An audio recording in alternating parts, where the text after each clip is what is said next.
Aujourd'hui, je m'attaque à un sujet sensible. Le portrait d'une des plus grandes figures des cartels colombiens.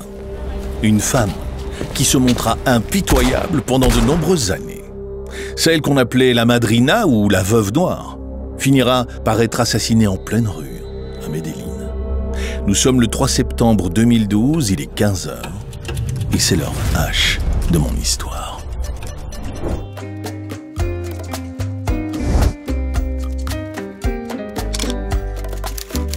Née à Cartagena, en Colombie, Griselda Blanco grandit dans la misère des favelas. La violence et les massacres règnent en maître.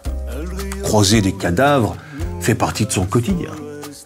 Elle commet son premier meurtre à l'âge de 11 ans en assassinant un gamin dans l'espoir d'une rançon. Pour survivre, elle se prostitue jusqu'à l'âge de 20 ans. Sa vie change quand elle rencontre son deuxième mari, Alberto Bravo, qui l'initie au trafic de cocaïne. Un domaine dans lequel la jeune Griselda va se montrer particulièrement compétente. Leur objectif, inonder les États-Unis de cocaïne colombienne.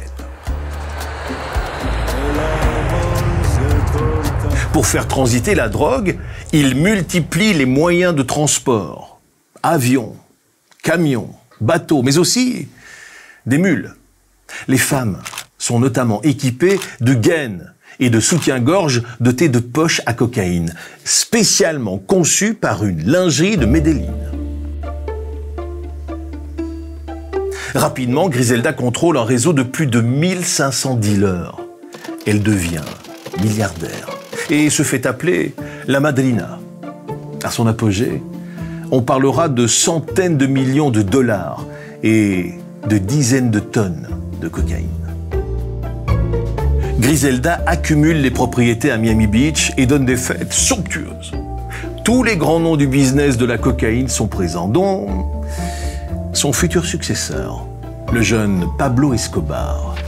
Elle multiplie les conquêtes amoureuses et, suite à une dispute avec son mari, Alberto Bravo, elle le tue. S'ensuit une longue série de tueries sauvages et de règlements de compte entre bandes rivales. On raconte même que certains disparaissent à la tronçonneuse.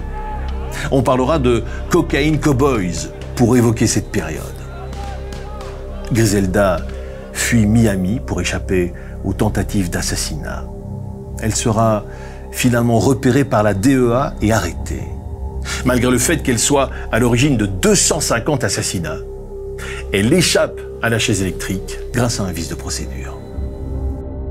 Finalement condamnée à 20 ans pour 3 assassinats, Griselda est libérée en 2004 et extradée en Colombie. Griselda sort d'une boucherie.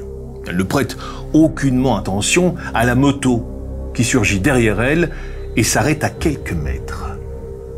Le passager descend, sort une arme et lui loge 2 balles dans la tête. Ironie de l'histoire quand on sait que c'est elle qui a inventé la méthode des meurtres à moto au temps où elle était la marraine plus puissante du trafic de cocaïne. Comme un juste retour des choses.